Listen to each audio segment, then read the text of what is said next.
So फिजिक्सको बारेमा हामीले अहिलेसम्म के पढ्यौं? फर्स्ट पोइन्टमा के पढ्यो एकचोटि फेरि बताइदिरहेको छु।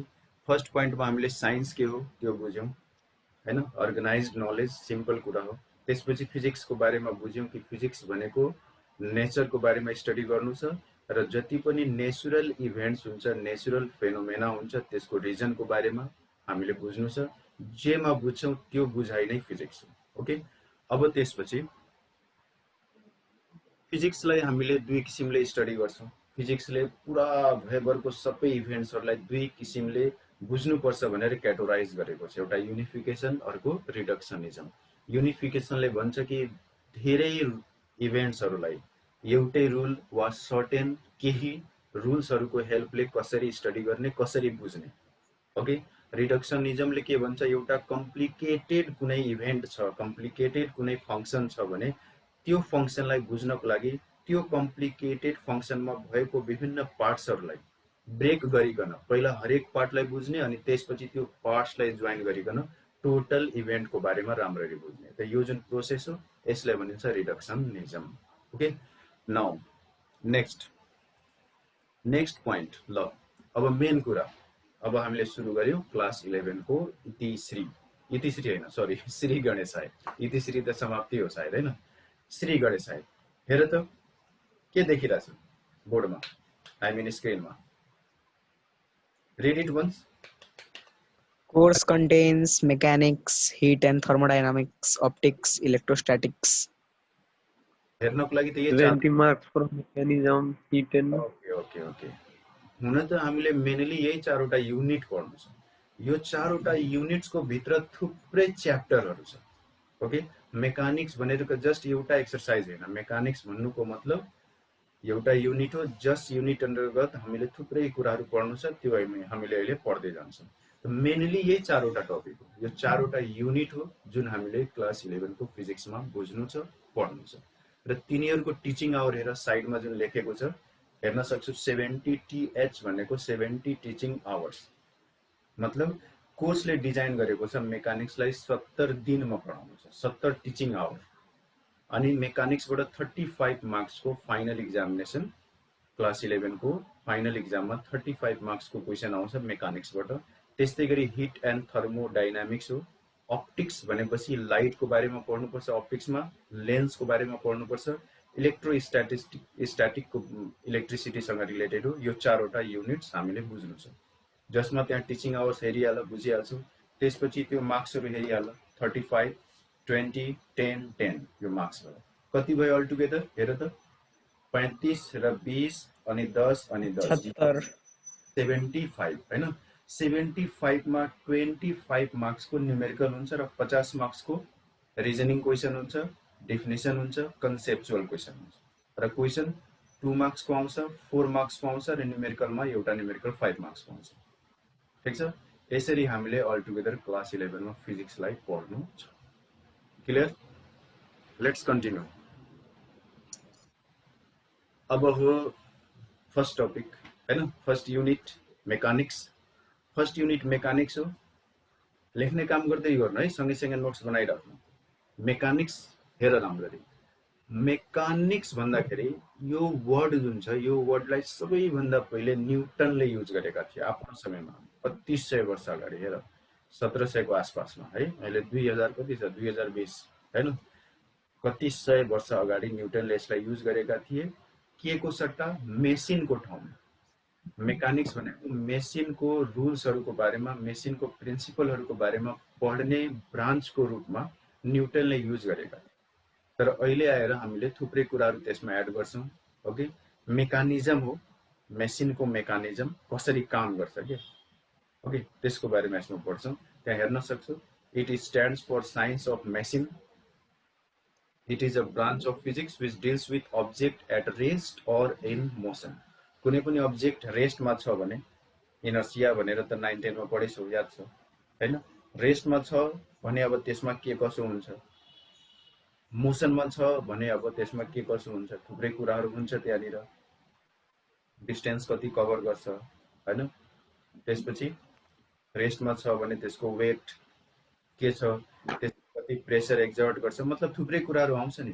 कुनै पनि अब्जेक्ट रेस्टमा भएको अवस्थामा र मोसनमा भएको अवस्थामा त्यसमा के कस्तो फेनोमेना हुन्छ, के कस्तो इभेन्ट्सहरू हुन्छ, के कस्तो त्यहाँनिर प्रोपर्टिज जेनेरेट हुन्छ, त्यसको बारेमा हामीले पढ्छौँ मेकानिजममा। ओके, मेकानिक्समा। अब यो मेकानिक्सलाई मेनली दुई ब्रान्चमा डिभाइड गरिन्छ, स्ट्याटिक र काइनेटिक। स्ट्याटिक भनेपछि rest, state of being rest, रेस्टमा छ, अनि काइनेटिक्स भनेको मोसनमा छ भने, रेस्टमा छ र मोसनमा छ हो, अनि त्यसको बारेमा पढिन्छ यो दुईटा ब्रान्चमा। यही हो मेन मेकानिक्स। यहाँसम्म कसैलाई के सोध्नु छ till now, please ask. Chapter 1। Yes. Yes, sir. First chapter 1 को नाम हो फिजिकल क्वान्टिटी। यो 6, 7, 8 मा फर्स्ट टपिक छ साइन्समा मेजरमेन्ट। ओके, त्यहाँ भएका सबै कुरा पढ्नु छ र त्यसको साथसाथै नयाँ कुराहरू पढ्नु छ। त फिजिकल क्वान्टिटी भनेर त सबैलाई थाहा भएकै कुरा हो, जसलाई हामी मेजर गर्न सक्छौँ, in terms of number express गर्न सक्छौँ। ओके, जस्तै length of this object, you can see this object, length of this object can be measured, mass of this object can be measured, हैन त जसलाई हामी मेजर गर्न सक्छौँ, in terms of number express गर्न सक्छौँ, त्यसैलाई भनिन्छ फिजिकल क्वान्टिटी। अब कसलाई फिजिकल क्वान्टिटी नभन्ने, जसलाई हामी मेजर गर्न सक्छौँ, जसलाई इन टर्म्स अफ नम्बर हामी एक्सप्रेस गर्न सक्दैनौँ। जस्तै रिस भन्न सक्छौ, I am 20 kilogram angry today, सक्छौ?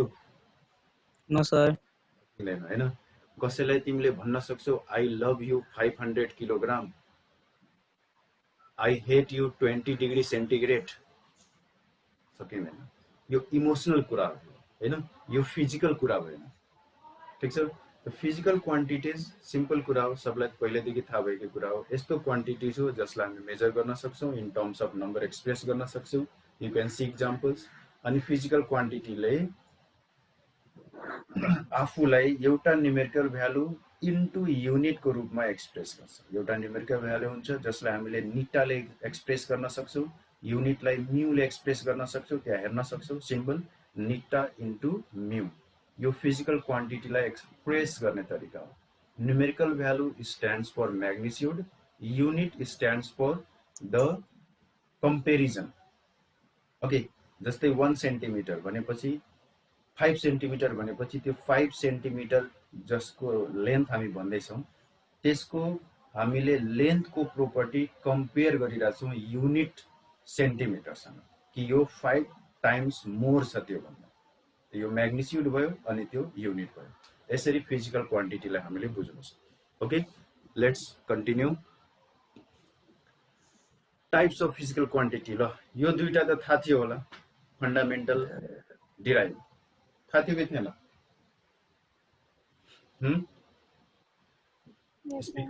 Yes, sir. थाहा थियो है। फन्डामेन्टल भन्नाले कस्तो, कसैले भन्न सक्छ? That doesn't depend upon any other quantity. Okay, very good.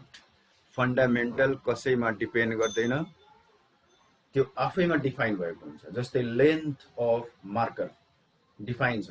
Length भनेपछि के हो, दिमागमा थाहा भइहाल्छ कि हामीले के कुरालाई मेजर गर्नु छ, एकदम आफै प्योरली आफै डिफाइन हो, अरू कसैको हेल्प लिनु परेन।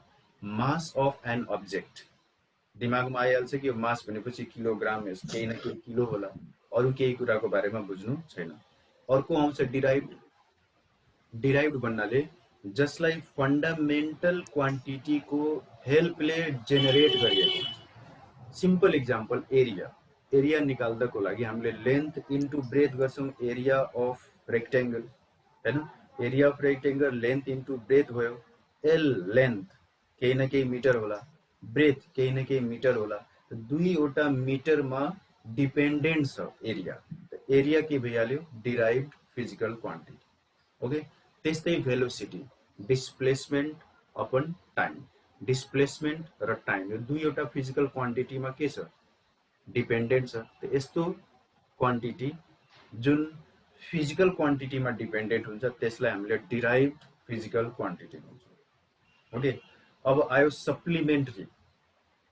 सप्लिमेन्ट्री क्वान्टिटी भन्नाले कस्तो, अहिलेसम्म साइन्टिस्ट फन्डामेन्टल और बेसिक फिजिकल क्वान्टिटी 7 वटालाई इन्डिकेट गरेको छ र त्यसको साथसाथै सप्लिमेन्ट्री फिजिकल क्वान्टिटी छ एउटा सप्लिमेन्ट्री True. फन्डामेन्टल, त्यो 2वटालाई इन्डिकेट गरेको छ। जसरी हामी एंगल मेजर गर्छौं त एंगल पनि त एक प्रकारको फन्डामेन्टल हो हैन, त्यसलाई डाइरेक्ट फन्डामेन्टल नराखेर सप्लिमेन्ट्री फन्डामेन्टलमा राखेको छ। ओके, अब अलिकति यिनीहरूलाई डिटेलमा हेरिहाल।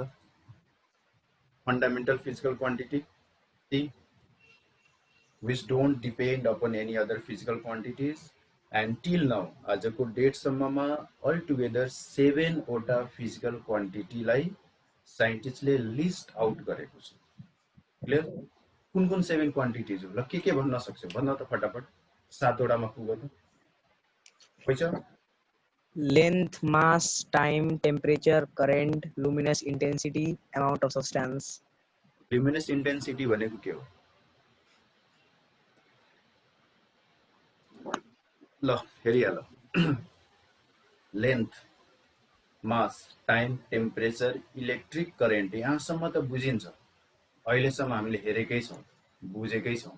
मोल पनि बुझिन्छ, एमाउन्ट अफ सब्स्टान्स, केमिस्ट्रीमा क्लास 10 मा पढेकै छौँ हैन। ल्युमिनस इन्टेन्सिटीको बारेमा कसैले केही भन्न सक्छ? Please speak up. Anybody who can say something about luminous intensity? Please. Rohan? Measuring of wavelength. Hi. Come, luminous intensity. Wavelength measure. Hi. Luminous intensity light सँग रिलेटेड कुरा। ओके, लाइट सँग रिलेटेड कुरा। ज्वलनशीलता यसले बताउँछ। जस्तै हामीले एउटा बल्ब बाल्छौँ, एउटा CFL बल्ब बाल्छौँ हैन। बल्ब बाल्दाखेरि त्यसले जुन ज्वलनशीलता दिन्छ नि, प्रकाश दिन्छ, त्यो कम हुन्छ, त्यसले हिट बढी दिन्छ। CFL ले के दिन्छ? प्रज्वलनशीलता बढी दिन्छ हैन। यो अप्टिक्समा यसको बारेमा अझै डिटेलमा पढ्छौँ। यसले कति कडा लाइट छ भन्ने कुरालाई इन्डिकेट गर्छ के। कति तातोपन छ हैन, फेरि त्यो हिटसँग रिलेटेड भयो, टेम्परेचरसँग रिलेटेड भयो। ओके, त लुमिनस इन्टेन्सिटीमा हामीले अलिकति अप्टिक्समा अझै डिटेलमा पढ्छौँ। यसले मेनली यो केसँग रिलेटेड हो? लाइटको इन्टेन्सिटीसँग रिलेटेड हो के। कति कडा लाइट छ, कति कडा लाइट छैन, अझै डिटेलमा हामीले त्यो टपिक जब अप्टिक्स स्टार्ट गर्छौँ कुनै बेला तब बुझ्छौँ। ठिक छ? अरु कसैलाई केही सोध्नु छ? Rohan Raj Karn, sound is not clear, is it?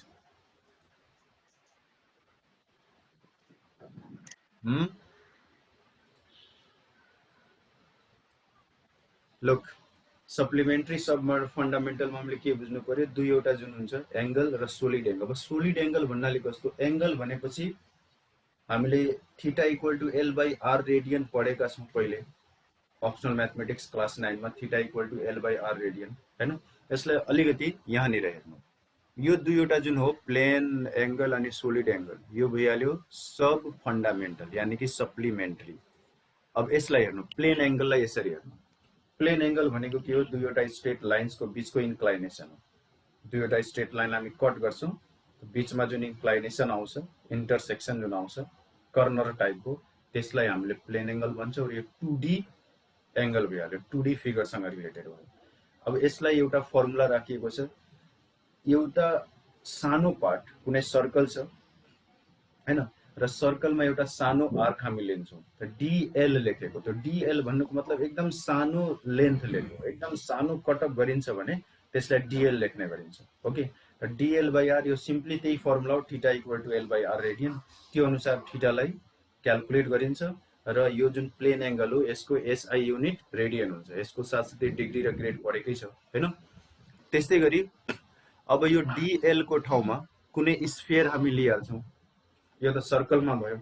अब स्फियर लिइहाल्छौँ र स्फियरको कुनै पार्ट सर्फेसमा लिन्छौँ, एरिया लिन्छौँ, र त्यसपछि त्यसको सेन्टरमा कुनै कर्नर, सोलिडमा कर्नर बनाउँछौँ चारैतिरबाट। त यस्तो कोन खाएछ नि, कोन, आइसक्रिमको कोन, त्यो टाइपको।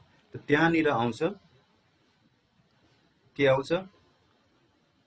सोलिड एंगलको कन्सेप्ट। यहाँ हेर्नु, small part of area d A on the sphere गोलो बल सोच्ने स्मॉल पार्ट सर्फेसमा हेर्नु र त्यो पार्टले जुन सेन्टरमा एंगल बनाउँछ त्यो सोलिड एंगलको एउटा इक्जाम्पल भयो। त्यसलाई यो फर्मुलाले डिल गरिन्छ। जसरी थीटा इक्वल टु L/R हुन्छ त्यस्तै यो सोलिड एंगललाई ओमेगाले इन्डिकेट गर्छ। यो स्मल एंगल भएको भएर यहाँ डी ओमेगा लेख्यो अनि यो भयो यसको काम। ओके